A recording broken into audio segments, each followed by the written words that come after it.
সম্পদকে অপবিত্র করে দেয়, আর যাকাত হচ্ছে সম্পদের মধ্যে থাকা অপবিত্রতাকে দূর করে সম্পদটাকে পবিত্র করে দেয়। আমাদের এই উস্তাদ যেটা উদাহরণ দিয়েছেন, আমাদের শরীরে অনেক সময় টিউমার হয় না ভাই? টিউমার হয়। এখন টিউমার হইলেই যে খালি ক্ষতি তা কিন্তু না। টিউমার হইলে অনেক সময় দেখতে অসুস্থ থাকে, সমস্যা নেই, কিন্তু যদি টিউমারের মধ্যে ইনফেকশন হয়ে যায় বিশাল ক্ষতি।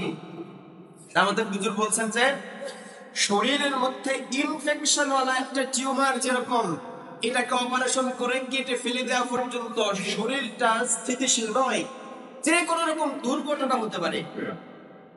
ইনফেকশন ওয়ালা একটা টিউমার থেকে ক্যান্সার হয়ে যেতে পারে, এটা মৃত্যুর কারণ হতে পারে। একইভাবে ধনীদের সম্পদের মধ্যে যাকাতের যে অংশটা আছে এটা হচ্ছে ইনফেকশন ওয়ালা টিউমারের মতো। এটা যে কোনো সময় বিস্ফোরণ হবে এবং তার সম্পদ ধ্বংস হয়ে যাবে। কথা বুঝতে পারছি ভাই? তাহলে এই ইনফেকশন ওয়ালা টিউমার যাদের সম্পদের মধ্যে আছে এটাকে কি করতে হবে? বের করে দিতে হবে। তাহলে সম্পদটা পবিত্র হয়ে যাবে, সম্পদটা নিরাপদ হয়ে যাবে। যারা সম্পদের যাকাত আদায় করে আল্লাহ তাআলা তাদের সম্পদকে নিরাপদ করেন। আল্লাহ তাআলা নিজে ওই সম্পদের আমানত হয়ে যান, নিরাপত্তা দানকারী হয়ে যান। এবং যারা যাকাত দেয় না, আল্লাহ তাআলা ওই সকল সম্পদের ব্যাপারে নিজে কখনো দায়িত্ব নেন না। তোর সম্পদ তুই বুঝছিস।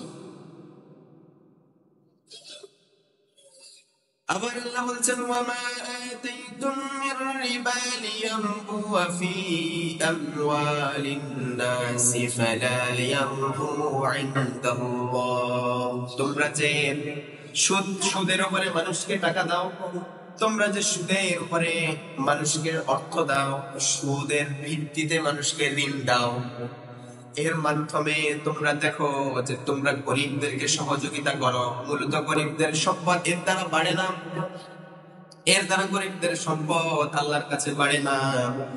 وما آتيتم من زكاة تريدون وجه الله فأولئك هم المضعفون। বরং তোমরা যে গরিবদেরকে যাকাত দাও, এই যাকাতের মাধ্যমে গরিবদের সম্পদ বাড়ে এবং এই যাকাতটাই মূলত সম্পদের বৃদ্ধিকারী। যাকাতের মাধ্যমে সম্পদ বৃদ্ধি পায়। তাহলে আল্লাহ বললেন যে একটু বুঝেন, অনেকেই আছে বলে আমি গরিবকে সহযোগিতা করতেছি। কি করতেছে ভাই? সহযোগিতা করতেছে গরিবকে, মিসকিনকে সহযোগিতা করতেছে কিসের মাধ্যমে? সুদে টাকা দেওয়ার মাধ্যমে, সুদে ঋণ দেওয়ার মাধ্যমে। কনসেপ্টটা শুনতে অনেক সুন্দর দেখায়। দেখেন, গরিবকে সহযোগিতার জন্য আমি তারা অর্থ দিচ্ছি। শুধু এটাই না, তারা কি বলে যে আমি যে তাকে সুদের টাকা দিচ্ছি, আমি তার কাছ থেকে অল্প কয় টাকা সুদ দিচ্ছি। দেখা গেছে আমি তার কাছ থেকে 1010 টাকা নিচ্ছি, 5 টাকা দিচ্ছি।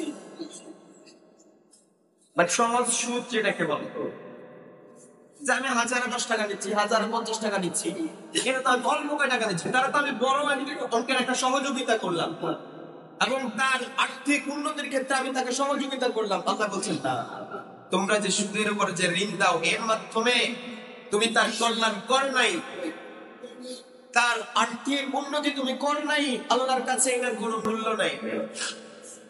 বরং তোমরা যে এর থেকে অনেক অনেক কম, মাত্র 2.5% সুদ, মাত্র 2.5% হারে তোমরা যদি যাকাত দাও বিনা শর্তে, ওই যাকাতের মাধ্যমেই আল্লাহ তাআলা ওই ব্যক্তির সম্পদ বৃদ্ধি করবেন, তোমার সম্পদের মধ্যে বরকত দিবেন। এই কথাটা কি আমি বুঝাতে পারছি নাকি একটু কঠিন হয়ে গেল? আল্লাহ বলছেন তোমরা মানুষের সম্পদ বৃদ্ধির জন্য, মানুষকে সহযোগিতা করার জন্য যে সুদের উপরে ঋণ দাও, এর দ্বারা গরিবের সম্পদ বাড়ে না, তোমারও লাভ হয় না। অন্যদিকে মাত্র 2.5% হারে তোমরা যে যাকাত দাও, বিনা শর্তে সঠিক ব্যক্তির কাছে তোমরা যে যাকাতটা পৌঁছে দাও, এর মাধ্যমে ওই ব্যক্তি আর্থিকভাবে উপকৃত হয়, পাশাপাশি তোমার সম্পদ নিরাপদ হয়। এবং এটাকে যাকাতটাকে আল্লাহ তাআলা বলছেন সম্পদ বৃদ্ধির একটা অন্যতম মাধ্যম। তাইলে যদি আপনার যাদের অর্থ সম্পদ মোটামুটি আছে, যদি আপনার আরো সম্পদ বাড়ুক এটা যদি আপনি চান, আপনার সম্পদে বরকত আসুক এটা যদি আপনি চান, আপনার সম্পদ নিরাপদ হোক এটা যদি আপনি চান, আপনাকে যাকাত আদায় করতে হবে। বিশ্বনবী বলেন সালাসাতু আহলাফিন আলাইহিন্না লা ইয়াজআলুল্লাহু আযজা ওয়া জাল্লা মান লাহু সামুন ফিল ইসলামি কামান লা সামা লাহু। তিনটা বিষয় আমি তোমাদেরকে শপথ করে বলছি, তিনটা বিষয় আল্লাহর নামের কসম করে বিশ্বনবী বলছেন, এই তিন বিষয় যার মধ্যে আছে এবং যার মধ্যে নাই উভয় ব্যক্তি আল্লাহর কাছে সমান নয়।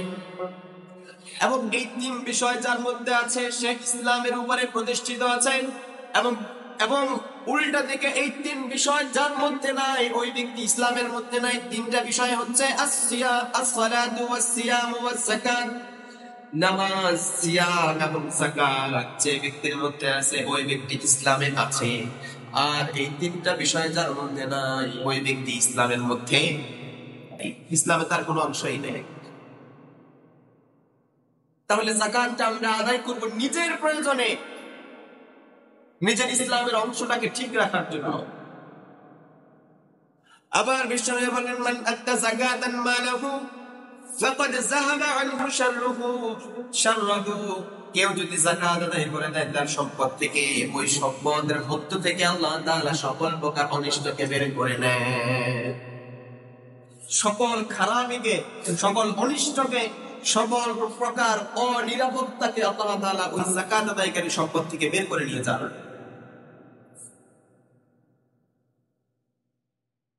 এই যাকাত আদায় না করার সবচেয়ে ভয়াবহ শাস্তি হবে এটা যে সিরিয়ালি যারা জাহান্নামে যাবে ক্রম পর্যায়ে, তাদের মধ্যে থেকে একেবারে প্রথম সারির তিন ব্যক্তির মধ্যেই যাকাত না আদায়কারীর ব্যাপারটা আছে। বিশ্বনবী বলেন ওয়া আম্মা আউয়ালু সালাসাতিন ইয়াদখুলুনান নার। কিয়ামতের ময়দানে বিচার কার্য শেষে তিন ব্যক্তি একেবারে সবার প্রথমে জাহান্নামে যাবে।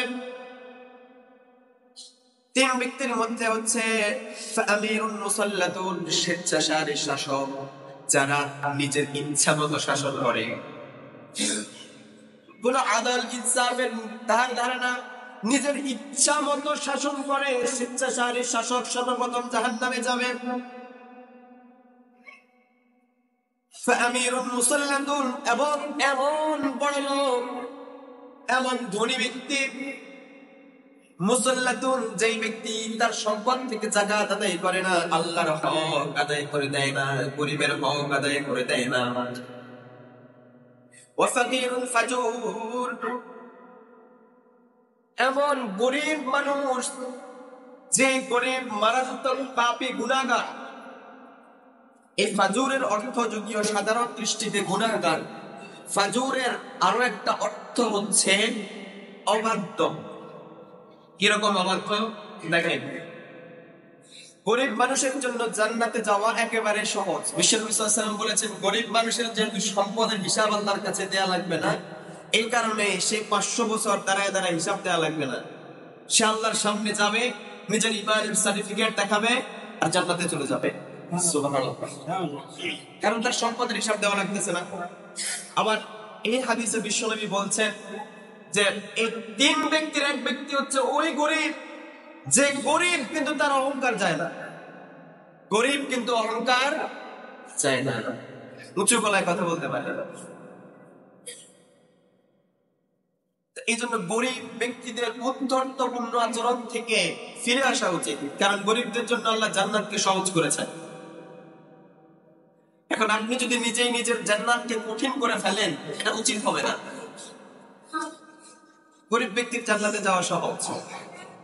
তাহলে এই তিন ব্যক্তির মধ্যেও যে তিন ব্যক্তি প্রথম জাহান্নামে যাবে, এদের মধ্যেও একজন আছে যারা যাকাত দেয় না। এই যাকাত না দিলে প্রথম একেবারে সবার আগে জাহান্নামে চলে যাবে।